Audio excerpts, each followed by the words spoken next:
Business के numericals जो हैं दे आर लाइक बच्चों को डर लगता है, प्रॉब्लमेटिक लगते हैं। कुछ न्यूमेरिकल्स करवाता हूँ, but one thing you have to make sure that कि जब आप बिजनेस के न्यूमेरिकल्स कर रहे हो तो आपके पास जो बिजनेस की समरी शीट है वो होनी चाहिए। If you have that summary sheet तो बिजनेस के न्यूमेरिकल्स जो है वो कभी भी आपके लिए कोई किसी किस्म की प्रॉब्लम क्रिएट नहीं कर सकते। आसान न्यूमेरिकल्स हैं बिजनेस के न्यूमेरिकल में वर्किंग्स जो हैं वो कम होती है, ज़्यादातर इसमें एडजस्टमेंट्स होती हैं कि आपने क्या करना होता है, आपने प्रॉफिट में चीज़ों को एडजस्ट करना होता है, और आपने दूसरा क्या करना होता है, दूसरा आपने चीज़ों को ऐड बैक करना है या लेस करना है। ये दो चीज़ें ही हैं जो क्या हो रही होती हैं हम बिजनेस के न्यूमेरिकल्स में लेके चल रहे होते हैं, हम इनको डील आउट कर रहे होते हैं। तो ये चीज़ जो है ये आपके माइंड में क्या होनी चाहिए। तो बिजनेस के न्यूमेरिकल्स के लिए रिमेंबर, जो इतना बड़ा इसको आपने हवा क्रिएट किया होता है and all this type of, आप डर रहे होते हैं कि जी बिजनेस आ रहेगा, क्या करेंगे क्या नहीं करेंगे, बड़ा मुश्किल है। बिजनेस मैंने साबित कर दिया था कि मुश्किल चीज नहीं है, वॉल्यूम में बड़ा है बट डूएबल और आसान चीज है। Now I am going to prove that कि इसके न्यूमेरिकल्स जो है ये भी बहुत आसान है। न्यूमेरिकल्स पढ़ना आता हो आपको और उसमें सिर्फ आपने एडजस्टमेंट्स ऐड या लेस ही करनी होती हैं, आपका एग्जैक्ट जो आंसर है वो आपको मिल जाता है, क्या बनता है क्या नहीं बनता। तो ऑटम 22 रीसेंट अटेम्प्ट का न्यूमेरिकल जो है वो हम करते हैं। रिक्वायरमेंट है इसकी, सबसे पहले अगर हम वो देखें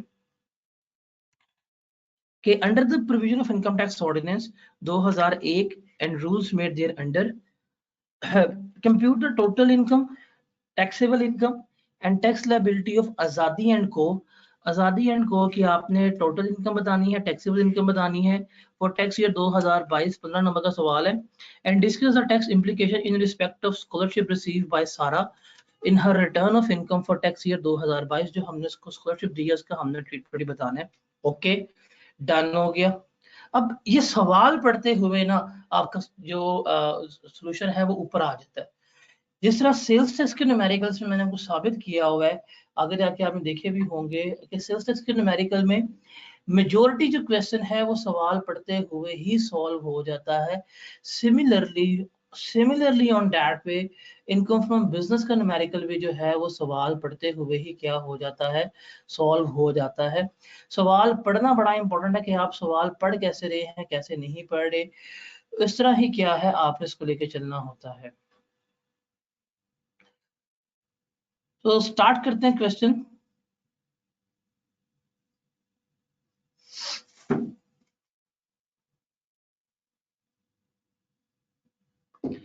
कहते जी आजादी एंड को इज एन एओपी, ये एक एओपी है। Okay, engage in the business of manufacturing of disposable products, जो डिस्पोजेबल प्रोडक्ट्स का बिजनेस जो है वो कर रही है।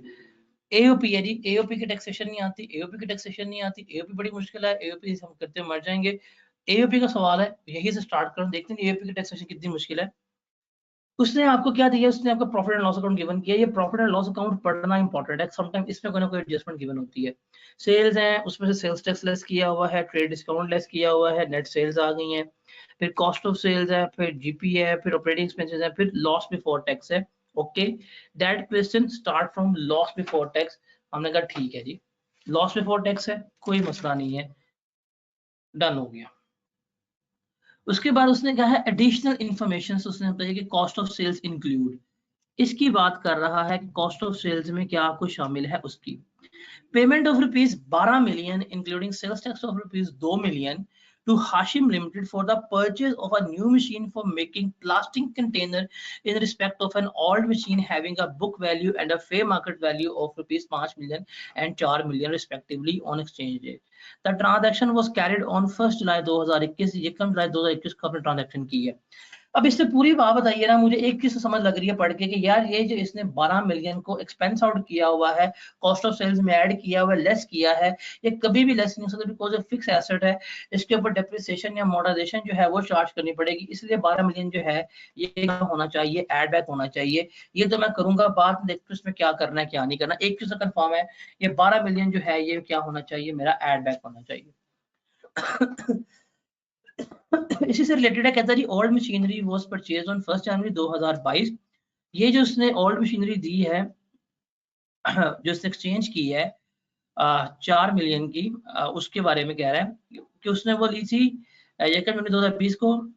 And depreciation of new machinery were not recorded in AC books of account. Azadi के हमने बुक्स ऑफ अकाउंट में डेप्रिसिएशन नई मशीनरी की रिकॉर्ड नहीं की। Tax WDV was the same as accounting WDV on disposal date. जो ओल्ड मशीन है उसकी WDV जो है वो सेम ही है जो नई की थी और पुरानी की थी। ओके, इसको अभी हम देखते हैं। ये एडजस्टमेंट थोड़ी टेढ़ी लग रही है, बाद में देखता हूँ। The purchase of raw material of rupees 40 million against which no withholding tax was deducted at a time of payment during the year AC purchase total raw material of 120 million। अब मुझे पता है कि रॉ मटेरियल का मैंने point पढ़ा हुआ है कि अगर रॉ मटेरियल परचेज की उसके ऊपर टैक्स पे नहीं किया तो क्या किया जाएगा, इसका 20% जो है वो हम ऐड बैक कर देंगे। तो मैंने यहाँ पे रूल लिख लिया कि 20% जो है वो ऐड बैक होगा, इसको मैं ऐड बैक कर दूंगा। फिर कहता है क्लोजिंग इन्वेंट्री जो है हमारी, उस क्लोजिंग इन्वेंट्री में damage finished goods are 18 million due to heavy rain. These goods were damaged and it is fetched rupees 12 million only। सिर्फ क्या करेगा, 12 मिलियन ही मिलेगी। तो ये है NRV वाला कंसेप्ट जो आपको तोते की तरह डाया हुआ है कि अगर क्लोजिंग स्टॉक की वैल्यू में कमी होगी तो प्रॉफिट में हम लेस कर रहे होंगे। आपने 18 के लिए की थी, अब वो 12 मिलेगी। NRV लॉस आ रहा है, 6 मिलियन का लॉस है, ये हम क्या कर लेंगे, ये हम लेस करवा लेंगे। ये मुश्किल एडजस्टमेंट है जो दारों में आप। फिर ऑपरेटिंग एक्सपेंसेस की बात करता है कि ये इसके ऑपरेटिंग एक्सपेंसेस हैं, इसमें ये बात कर रहा है कहता है salary of rupees 0.275 million paid to office boy in cash. He was paid a monthly salary of 25,000 for 11 month. 25,000 से कैश में पे करें, 25,000 तक अलाउ है, ये ठीक है, इसका हम कोई एडजस्टमेंट नहीं करेंगे, कोई ट्रीटमेंट इसका नहीं होगा, ये ठीक हो रही है।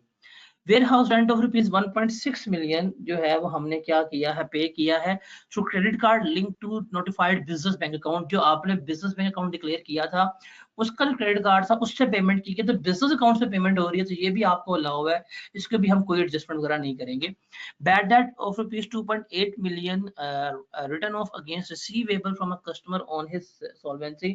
बैड डेट उसने राइट ऑफ कर दी है। अगर बैड डेट्स राइट ऑफ किए हैं, अगर इसने अगर कोई चीज भी मुझे इस बैड डेट से रिलेटेड ना बताई हुई, तो फिर हम वहां पे क्या चीज अज्यूम करेंगे कि ये जो बैड डेट्स हैं इसकी तमाम कंडीशन फुलफिल हो गई हैं, यही बैड डेट क्या किए गए हैं, इसको अलाउ किए गए हैं, तो हम ये क्या करवा देंगे, हम इनको कंसिडर करेंगे ठीक लेस किए गए हैं, हमेशा कोई ट्रीटमेंट नहीं ले रहे होंगे। उसके बाद commission of rupees 3.2 million paid to one of members of AC.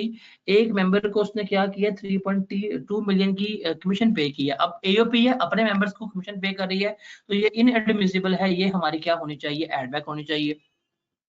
फिर उसने स्कॉलरशिप पे की है ऑफ रुपीज 4.5 मिलियन टू सारा, one of AC staff member, जो आपके स्टाफ मेंबर की है फॉर हायर स्टडीज के लिए। क्या कहते हैं जी फर्दर वो इन अकॉर्डेंस में टर्म्स ऑफ एम्प्लॉयमेंट, जो उसके टर्म्स ऑफ एम्प्लॉयमेंट स्कॉलरशिप वगैरह जो आप दे रहे होते हैं हायर स्टडीज के लिए, ये देखते हैं एक्सपेंस आप क्लेम कर सकते हैं कि नहीं कर सकते, उसके बारे में हम क्या कर रहे होंगे, यहाँ पे आप डिस्कशन कर रहे होंगे। ओके ठीक है, ये भी देख लेते हैं।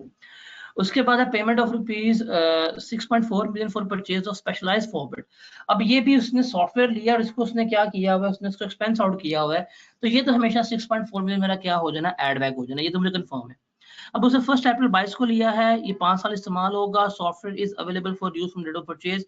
AC had decided to implement this software from 1 July. उसने फैसला किया कि वो 1 जुलाई से क्या करेगा, इसको करेगा इस्तेमाल, लेकिन अवेलेबल तो फॉर यूज है ना, तो इसकी क्या करी जाएगी, इसकी अमोर्टाइजेशन चार्ज की जाएगी उतने नंबर ऑफ डेज के पर्सपेक्टिव से। Depreciation and financial charges of rupees 2.1 million and 1.5 million respectively in respect of a car which was acquired on financial needs। अब ये financial charges हो गए और ये जो आपके depreciation हो गए, ये दोनों क्या है, disallowed है, ये हमारे क्या हो जाएंगे, as it is add back हो जाएंगे। On 1 July 2021 AC entered into a lease agreement with a bank for a car of rupees 10.5 million। उस lease agreement किया कितने का, 10.5 million का। एनुअल रेंटल कितने पे कर रहा है, 3 मिलियन जो है वो रेंटल जो है वो पे किए जा रहे हैं और वो एरियर्स में है, एडवांस में जो है वो दिए जा रहे हैं एनुअल रेंटल जो उसके हैं। ठीक है जी, कोई मसला ही नहीं है। कहते हैं the car has been used for 80% for business purpose and 20% for personal use.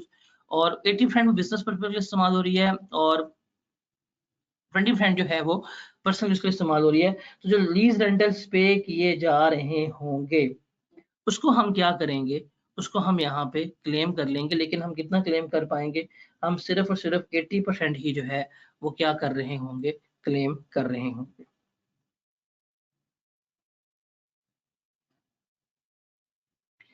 तो दिस इज द क्वेश्चन, इसे क्या करना है, हमने सॉल्व करना है।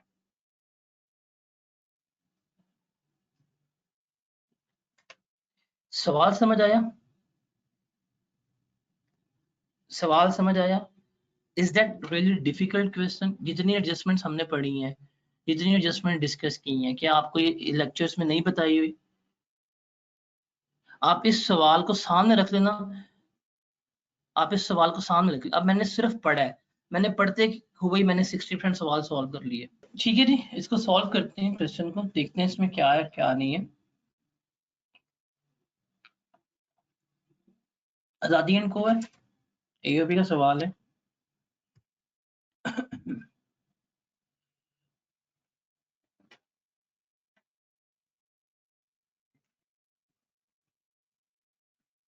रिक्वायरमेंट है जी, computation of total income and tax liability for tax year 2022।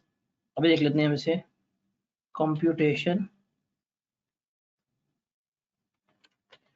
Of total taxable income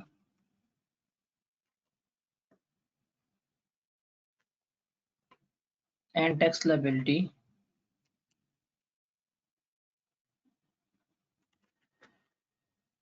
for tax year 2022। ये दो कॉलम्स हम बना लेंगे, उसमें हम इसको शुरू करेंगे। दैट इज रुपीज और रुपीज। रिमेंबर, जिस वैल्यूज में उसने प्रॉफिट लॉस अकाउंट दिया हो, आप उसको उसी में लेके चलें।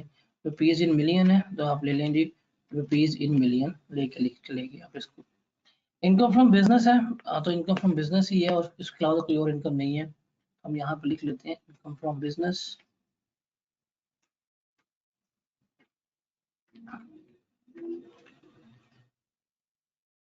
अब जहां से उसने स्टार्ट किया है, हम भी क्या करेंगे, हम वहां से अमाउंट को पकड़ेंगे, लिखना शुरू करेंगे। इसने लिखा है लॉस बिफोर टैक्स, तो कोई मसला नहीं है, मैं लॉस बिफोर टैक्स ही ले लूंगा। यहाँ पे प्रॉफिट हो या लॉस हो, हम वो ले लेंगे, लॉस बिफोर टैक्स।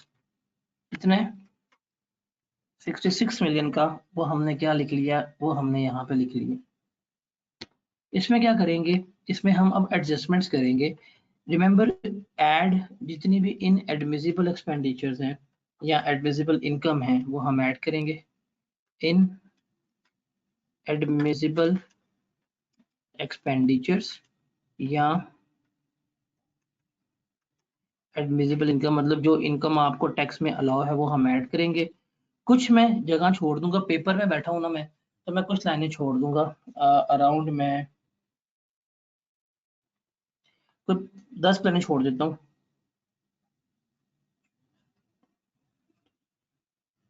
मैं यहाँ पे लिख देता हूँ लेस एडमिसिबल एक्सपेंडिचर्स या इनएडमिसिबल इनकम।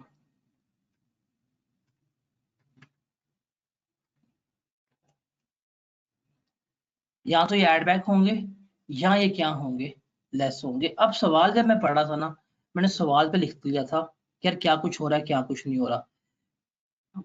पहली एडजस्टमेंट जो थी ना, पहली एडजस्टमेंट ये पढ़ते साथ ही मुझे लग गया था पता कि 12 मिलियन उसने जो मशीन ली है उसको एक्सपेंस आउट किया हुआ है, तो payment for purchase of machine तो एक्सपेंस आउट नहीं हो सकती, तो ये हम क्या कर देंगे, ऐड बैक कर देंगे।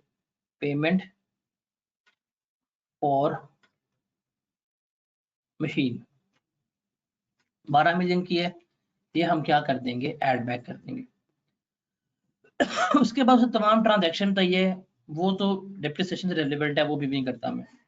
ओल्ड मशीन आपने परचेज की थी, ओल्ड मशीन बेची है, उसका गेन या लॉस आएगा, तो इसको मैं भी स्टार कर लेता हूँ, ये मैं एडजस्टमेंट बाद में करूंगा। हाँ, अब इसने रॉ मटेरियल परचेज किया था 40 मिलियन का, ठीक है, जिसके कोई इसने विद होल्डिंग टैक्स जो है डिडक्ट नहीं किया। टोटल रॉ मटेरियल जो है वो कितना है इसका, 120 मिलियन का, तो हम टोटल रॉ मटेरियल क्या करेंगे, ऐड बैक करेंगे, बिकॉज रॉ मटेरियल के ऊपर विद होल्डिंग टैक्स नहीं है, तो हम उसको क्या ले लेंगे, 20% जो है उसको ऐड बैक कर देंगे। Raw material for know with holding, इस पे कोई किसी किस्म की विद होल्डिंग नहीं है। 120 की टोटल परचेजेस है फॉर द ईयर, इसका हम 20% लेंगे, दैट विल बी 24। ये हम क्या कर देंगे, ये हम यहाँ पे ऐड बैक कर देंगे, ये भी हो गया। उसके बाद है closing inventory of a damage good of rupees 18 million due to heavy rain. These goods were damaged and fetched only 12 million. तो NRV की एडजस्टमेंट है। अब देखो NRV क्लोजिंग स्टॉक में पहले 18 का था, अब कितने का 12 का, 6 से क्लोजिंग स्टॉक में कमी आ रही है, 6 से कमी आ रही है, तो हम क्या कर लेंगे, हमने इस कमी को लेस करवाना है। तब यहाँ पे लिख लेंगे NRV एडजस्टमेंट या स्टॉक एडजस्टमेंट लिख लूंगा साथ ही में, NRV एडजस्टमेंट या स्टॉक एडजस्टमेंट कितने का था, पहले तो हमने रिकॉर्ड किया हुआ 18 का, अब हमें लग रहा है कि 12 ही रिकवर होने हैं, तो 6 से क्या होगी, 6 से वैल्यू में कमी हो रही होगी, तो वो हम प्रॉफिट से क्या करवाते हैं, वो हम प्रॉफिट में से लेस करवा देते हैं, वो मैंने यहाँ पे लिख लिया। ठीक है, ये भी हो गया, ये मुश्किल एडजस्टमेंट है। ओके, सवाल तो खत्म हो गया। ओके, उसके बाद ऑपरेटिंग एक्सपेंसेस, एक्सपेंसेस में क्या है शामिल है, salary of rupees 0.275 million paid to office boy in cash. He was paid a monthly salary of rupees 25,000 for 11 month. अब सैलरी 25,000 है ऑफिस बॉय की, कैश में है, 25,000 तक तो अलाउ है, तो हम क्या ले लेंगे, सैलरी जो है 25,000 तक उसको अलाउ है, तो इसका तो कोई ट्रीटमेंट नहीं होगा, लेकिन हमने शो तो करना होता है ना, तो हम तो कोई ट्रीटमेंट नहीं लेंगे, हमने यहाँ पे लिख लिया। उसके बाद वेयर हाउस रेंट 1.6 मिलियन का क्रेडिट कार्ड से पेमेंट की गई है, तो सही पेमेंट है क्योंकि ये क्रेडिट कार्ड बिजनेस के साथ एसोसिएटेड है, सही पेमेंट की गई है, सही लेस किया गया है, कोई इसको ऐड बैक या इसको लेस वगैरह करने की जरूरत नहीं होगी। उसके बाद ये भी हो गया, ये भी हो गया। बैड डेट्स एंड 2.8 मिलियन के हमने राइट ऑफ कर दिए हैं बिकॉज कस्टमर इंसॉल्वेंट हो गया, राइट ऑफ ठीक किए गए हैं, ये वाकई हमने क्लेम करने थे, सही लेस किए हैं, तो राइट ऑफ जो बैड डेट हैं सही लेस हुए हैं, कोई ट्रीटमेंट हम इसका भी नहीं ले रहे होंगे, तो यानी जनाब तीसरी एडजस्टमेंट भी हो गई है। फिर कमीशन पे किया 3.2 मिलियन की एक मेंबर्स को, मेंबर्स को कमीशन पे करनी है, ये तो हमेशा इनएडमिसिबल होती है, ये हम क्या कर देंगे, ये हम ऐड बैक कर देंगे, कमीशन हमने पे की है टू मेंबर, मेंबर्स को आप कुछ नहीं पे कर सकते, तो 3.2 मिलियन की पेमेंट की है, ये क्या हो जाएगी, ये हमारी ऐड बैक हो जाएगी। उसके बाद है स्कॉलरशिप, स्कॉलरशिप हमने पढ़ा था कि ये अगर आप दे रहे होते हैं तो ये आपको एक्सपेंस के तौर के ऊपर अलाउ हो सकती है।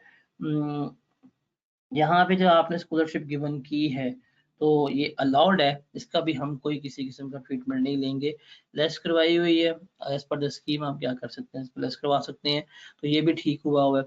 उसके बाद इसने पेमेंट की है 6.4 मिलियन की for the purchase of software, और ये लेस कर दी है, इसने एक्सपेंसेस में शामिल किया हुआ है, ये जो सॉफ्टवेयर की पेमेंट है, ये जो एक्सपेंसेस में शामिल है, ये तो कभी भी एक्सपेंस आउट नहीं हो सकती, इसे हम क्या करेंगे, कैपिटलाइज करेंगे, इसलिए इसको वापस ऐड बैक करेंगे। अब मैंने क्या करनी है, अब मैंने इसकी अमोर्टाइजेशन जो है वो चार्ज करनी है, उसने कहा 5 साल उसकी लाइफ है, और ये अप्रैल में हमने इसको ले लिया था, अप्रैल मई जून 3 महीने इस्तेमाल हुआ, तो इसकी मोटाइजेशन जो है मैं कैलकुलेट कर लेता हूँ फौरी तौर के ऊपर, ताकि मुझे कोई किसी किस्म की प्रॉब्लम ना हो। अभी मैंने कितने का लिया, ये मैंने 6.4 मिलियन का लिया, 5 साल लाइफ है, 365 पे डिवाइड हो जाएगा, 1 अप्रैल को लिया।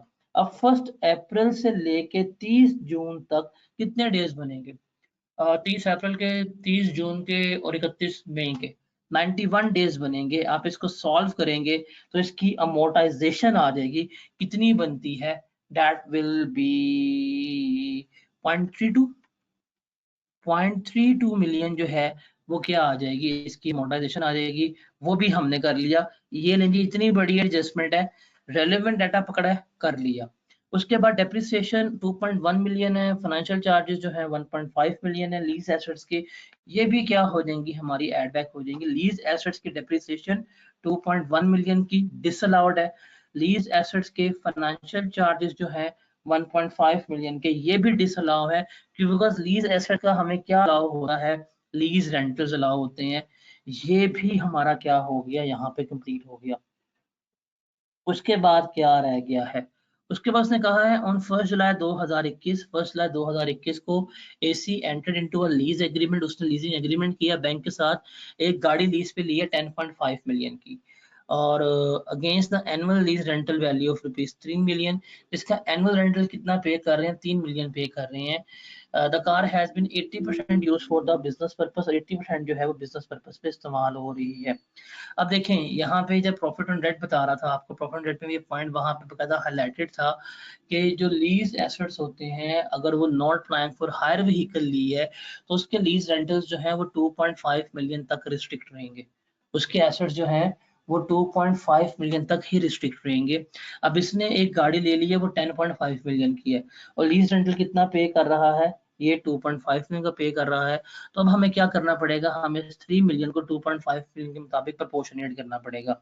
तो रिस्ट्रिक्टेड कॉस्ट है 2.5 मिलियन, टोटल व्हीकल है कॉस्ट 10.5 मिलियन, मल्टीप्लाई बाय कर देंगे 3 से तो हमारे पास रिवाइज्ड आ जाएगी lease rentals according to restricted cost. ये कितना बनेगा 0.71, और ये 80% इस्तेमाल हो रहे हैं बिजनेस में तो इसका 80% ले लेंगे तो मेरे पास आ जाएगा कितना, मुझे लीज रेंटल जो है वो अलाउ है। तो जो लीज रेंटल्स में क्लेम कर पाऊंगा वो मैं इतने ही कर पाऊंगा, 0.71 का 80% लिया, दैट विल बी 0.57, ये मेरा आ गया, ये मैंने क्या कर लिया यहाँ पे लिख लिया। तो ये वाली एडजस्टमेंट भी हो गई है। अब रह क्या गया, अब सिर्फ एक चीज रह गई है, दैट इज टैक्स डेप्रिसिएशन, वो हमने निकालनी है। उसके अलावा एक वो जो मशीनरी हमने डिस्पोज ऑफ की है वो निकालनी है। तो ये वाला पॉइंट रह गया। ये देखें अब इसमें उसने कहा था कि जो टैक्स डीवी थी वही अकाउंटिंग डीवी थी। एक मशीन जिसकी बुक वैल्यू 5 मिलियन है, मतलब टैक्स डीवी 5 मिलियन है, आपने 4 मिलियन की बेच दी है तो आपको तो 1 मिलियन का क्या हो रहा है, लॉस हो रहा है। तो लॉस ऑन डिस्पोजल जो है वो भी हम यहाँ पे लिख लेंगे, लॉस ऑन डिस्पोजल, ये हमने यहाँ पे लिख लिया 1 मिलियन का, ये हमने लेस करवा दिया। तो ये वाली एडजस्टमेंट जो है मेरी ये भी कंप्लीट हो गई है। अब सिर्फ एक रह गई है कि जो नई मशीन ली है उसकी डेप्रिसिएशन कितनी कैलकुलेट करनी है और कितनी नहीं करनी, उसको हमने क्या करना है, उसको हमने यहाँ पर लेकर चलना है। जो नई डेप्री है मशीनरी उसको हमने लेके चलना है, क्या है और कैसे नहीं। अच्छा जी, अब नई मशीनरी के बारे में कहते हैं कि हमने मशीनरी ली है 12 मिलियन की, इसमें 2 मिलियन का क्या है, सेल्स टैक्स शामिल है। तो इसकी वर्किंग कर लेते हैं, इसकी पहले कॉस्ट डिटरमिन करते हैं। आपने जो नई मशीनरी ली है, आपने जो पेमेंट की है, पेमेंट आपने की 12 मिलियन की, वो हमने यहाँ पे लिख ली। हमने कहा ठीक है, ओके। उसके बाद हमने क्या कहा कि इसमें उसने कहा कि सेल्स टैक्स शामिल है 2 मिलियन का, तो हम क्या करेंगे, हम इसमें से सेल्स टैक्स लेस करवा देंगे। सेल्स टैक्स कितना बीच में है 2 मिलियन का, वो हम यहाँ से लेस करवा देंगे। उसने फिर कहा कि ये हमने मशीन के बदले में हमने जो मशीन दी है उसकी फेयर मार्केट वैल्यू 4 मिलियन थी। तो जो मशीन दी होती है ओल्ड मशीन की फेयर मार्केट वैल्यू वो भी क्या होनी चाहिए, इसकी कॉस्ट का पार्ट बननी चाहिए। वो हम क्या कर देंगे यहाँ पे ऐड कर देंगे। तो इसके अलावा और तो कुछ नहीं है, इसके अलावा नहीं, ठीक है तो यही होगा, 12 में से 4 ऐड हुआ 16, 16 में से 2 गए तो 14। तो जो न्यू मशीन की कॉस्ट है वो हमारे लिए कितनी कंसिडर होगी, 14 मिलियन जो है वो कंसिडर हो रही होगी। अब चूंकि न्यू मशीन ली है तो इसके ऊपर इसको सबसे पहले क्या मिलेगा, सबसे पहले इसको इनिशियल अलाउंस मिलेगा 25% के ऊपर, वो होगा 14 का, अगर हम 25% लेंगे तो ये आ जाएगा 14 का 25%, 14 का 25%, डेट विल बी 3.5। 3.5 जो है वो इसका इनिशियल अलाउंस आ जाएगा, वो हम लेस करवा देंगे तो इसके पास डब्ल्यू जो इसकी आएगी वो 10.5 होगी। अब इस डब्ल्यू पे हम क्या करेंगे, हम रेट लगाएंगे। रेट कितना है हमारा 15% है, तो 10.5 का 15% लेंगे, दैट विल बी 1.575, ये इसकी क्या आ जाएगी, डेप्रिसिएशन आ जाएगी। तो 3.5 इसकी है इनिशियल अलाउंस और 1.75 जो है इसकी डेप्रिसिएशन है। इनिशियल अलाउंस इसका आया था हमारे पास न्यू मशीनरी का 3.5, हम वो भी लिख लेंगे। और जो डिप्रिसिएशन जो है वो हमने कैलकुलेट की है वो है जी 1.575, वो भी लिख लेंगे। इसके अलावा तो कोई और एडजस्टमेंट नहीं है, सारी एडजस्टमेंट्स हमने कर ली हैं। अब इसको जल्दी से हम सॉल्व करते हैं, हमें चलेगा पता कितना हमारा एड बैक होगा, कितना हमारा लेस होगा। इसको जरा जल्दी से सॉल्व करके बताएं कितना एड बैक हो रहा है। 49.2 विल बी एडेड बैक, और ये लेस कितना होता है, इसका सम करें कितना बनता है 49.2 लेस दिस, इसका सम करेंगे हमारे पास आएगा 12.9। तो 12.9 जो है हम इसमें से क्या करवा रहे होंगे, लेस करवा रहे होंगे। अब आप इसको सॉल्व करेंगे तो आपके पास नेट लॉस आ जाएगा, लॉस था -66, -66 प्लस 49.2 लेस 12.9, क्या जवाब आएगा। ये लॉस है तो नेगेटिव लिख देंगे कैलकुलेटर के ऊपर, -66 प्लस 49.2 -12.9, आपके पास नेट लॉस आ जाएगा। टोटल इनकम में कितना बन रहा होगा, टोटल लॉस जो आएगा आपका दैट विल बी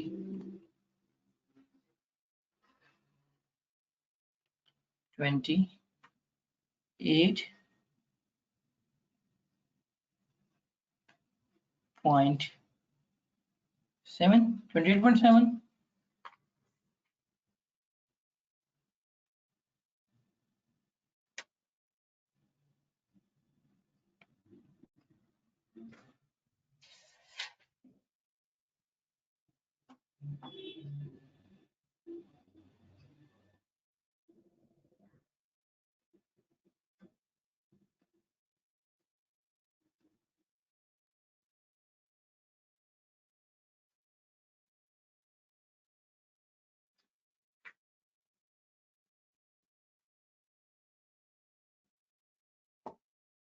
ट्वेंटी 29.7 जो है वो क्या बन रहा होगा, इसका नेट लॉस बन रहा होगा। तो ये आगे इसका टोटल इनकम जो इसका लॉस फॉर द ईयर आ रहा है। अब हमने क्या करना है, अब हमने इसकी टैक्सेशन निकालनी है।